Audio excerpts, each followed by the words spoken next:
esan hau dozkuzu zein izadan, mesedez, irabazlie?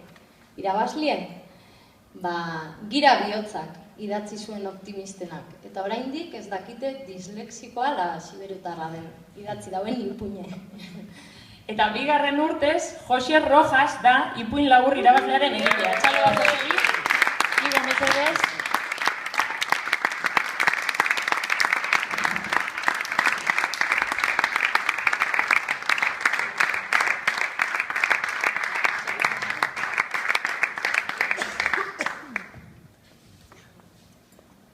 Bueno, eta iratiren lana, bai? Hortxe dekogu iratiren lana, iratik lehen esan dute moduen, sortzaileek lan bat egin dabe, bai, ipuin laburrekin. Eta hemen dekogu iratinena. Irati, zetan oinarritu zara irudia hauekeko? Bueno, ipuinien bertan, eta niretzako erronka bat izen da, ze normalienen hau itute ilustrazio humoretsuek egiten, eta horretan saiatu naz, ipuine olako eda eta berekin akorde joteko asmo edeko bintzen.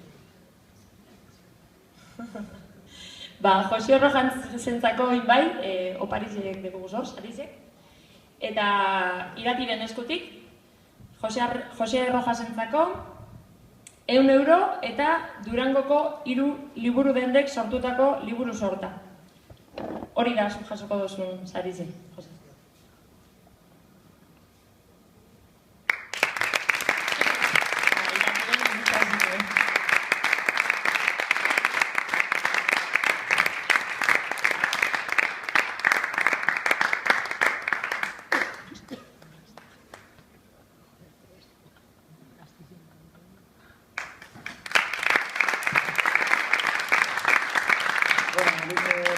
Eskerrak eman egizke berbarori berri zaria emotagatik, eta igaz esan nuen moduan zorion du daukaten irizpide honangatik.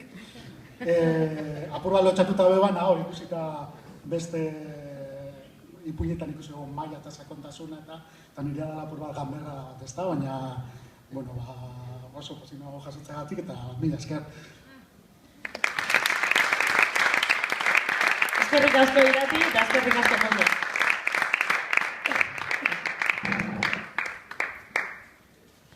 Guezan aurrera, urrengo kategoria Durangaldeko ipuin laburrik onena izango da. 17 urtetik gorako parte hartzaileen artean, irabazle aukeratzeko ardura Arkaitz Kaiado itxuak izan dau.